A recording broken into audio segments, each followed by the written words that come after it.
welcome back to the Gamerpreneur podcast. I'm your host, Dr. Bradford Carlton. Today's episode, we are talking about the unsexy part of being a gamerpreneur.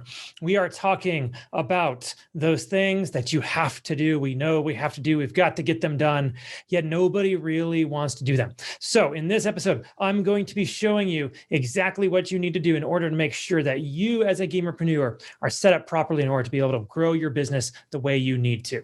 Now, the thing that most people forget when it comes to branding, when it comes to building business, when it comes to sales and marketing, is that you actually have to do stuff in advance. A lot of people just want to go straight. They find something they want to sell and they just start going out and they tell people, or they got some business idea. And so they get some buddies together and they start doing it, or they have a game design that they want to, or a game they want to design. So they get some graphic artists and some designers and they start programming. Like, there's stuff that's supposed to come before that. And, more and more, I'm seeing a lot of people it looks like Swiss cheese out there. There's a lot of flesh to it, but there's some giant gaping holes that people absolutely need to be filling in their businesses.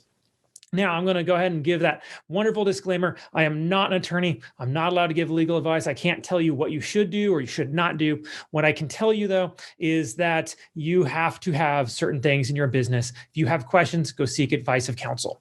All right, with that out of the way, the very first thing that I see people just absolutely not doing, and this is from my experience, not just here as the gamerpreneur, but also from being a business consultant, from being a business law attorney, of helping businesses, of looking at business plans. There are common threads running through all of this that people are just dropping, and they can't be dropping those. So what happens if you drop these things, right? Well, you could be breaking the law. There could be massive fines. There's tax implications. You could just drive your business into the ground if you don't have the right thing set up. And so my goal here is to try to help you avoid some of those without giving you legal advice. So the very first thing I want everybody in their business to get absolutely 100% clear on is your mission. What is your micro-focused mission statement? What is that thing that you are doing, or you are helping, or you're focused on in order to make this world a better place? The only way that anybody gets any money in this world is by providing some type of value to another type of person, okay? And so, there's products and there's services, but there's also entertainment, there's comfort, there's all kinds of things that you can provide of value. But if you're just out there trying to make money, if you're just hustling and grinding, just focused on the dollars, then what is it that you provide other than your ideas that you think are a good idea?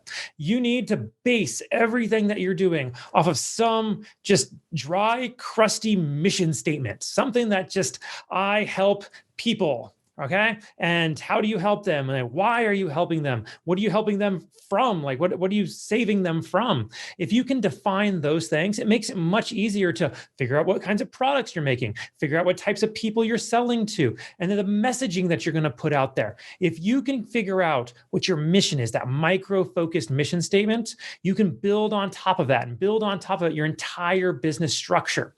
Now, next, once you have the reason why, you got to start with why, right? Once you have that reason why, you probably need to make sure that you have all of your business fundamentals in place. What is the type of entity you're running this out of? Do you have your tax structure set up properly? Are you making sure you're accounting for stuff for your taxes?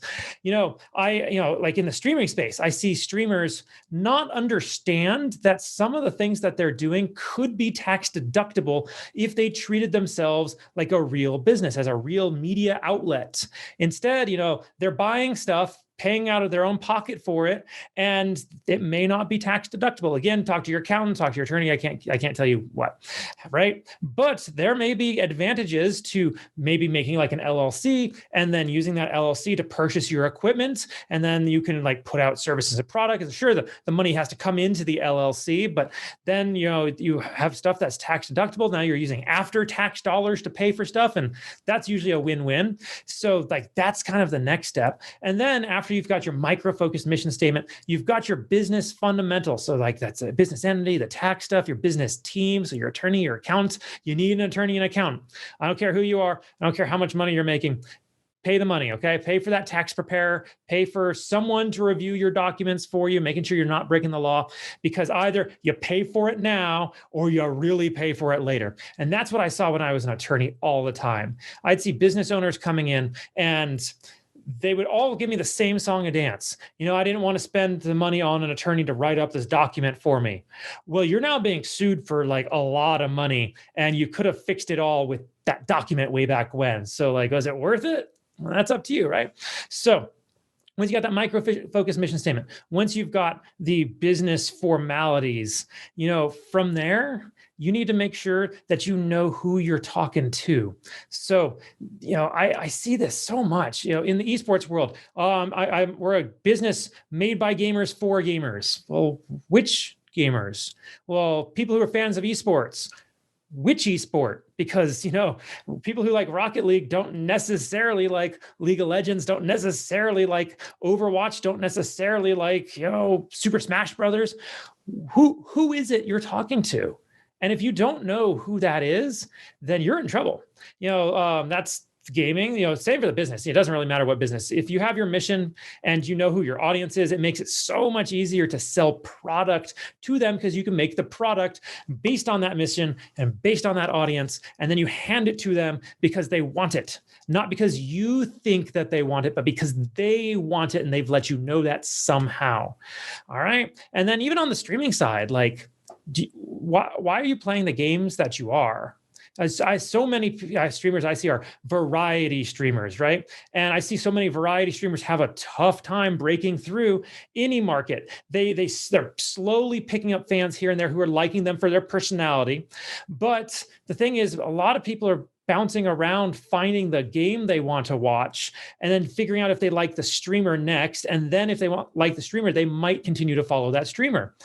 It's tough to stand out in a crowd if you're not in the same crowd in any particular day or in any week, right? If you move around from crowd to crowd, your odds of like getting loyal, committed fans are not that great.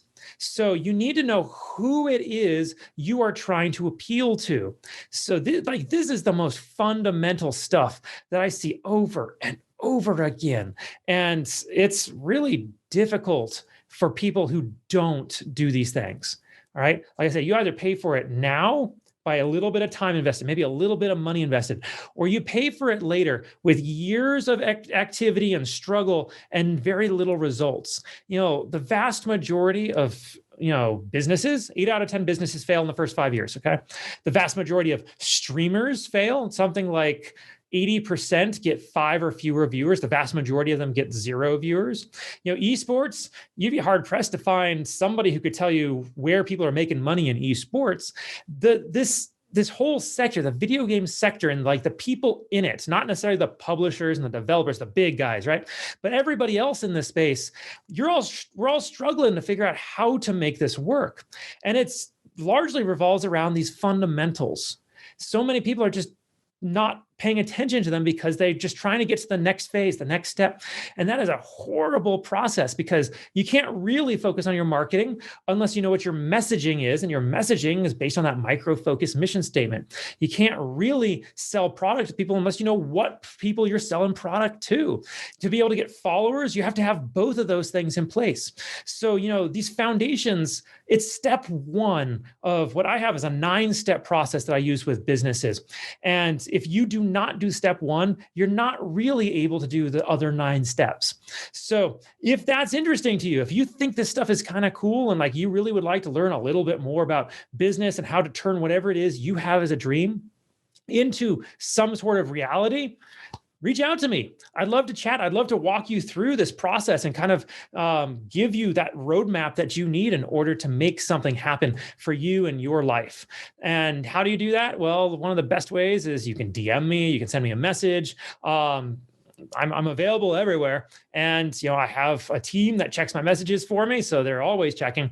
And that's it. Like, I'm going to remind you all right, before we go, organization is the enemy of sloth. This is step one. Step one is where you get organized. You have to have a plan. Once you've got that micro-focused mission statement, once you know what your business formalities are, you can start making your business plan. And it doesn't matter what type of business you're in. You need a plan that's going to help sketch out the next 5 years. We'll say it's 5 years of your life and what you want to see happen based on research and statistics, not just hopes and dreams and wishes. Actually spend the time and figure this stuff out. It doesn't take a lot of time. Look, if you spent 2 weeks mapping out everything, doing the research, really digging deep and drilling down into what you needed to know and who you needed to reach out to and the type of messaging you needed to do, the types of products that are being interest the people in that market, the types of graphics and all of that. If you really focused in on it for 2 weeks, the next 5 years come quick.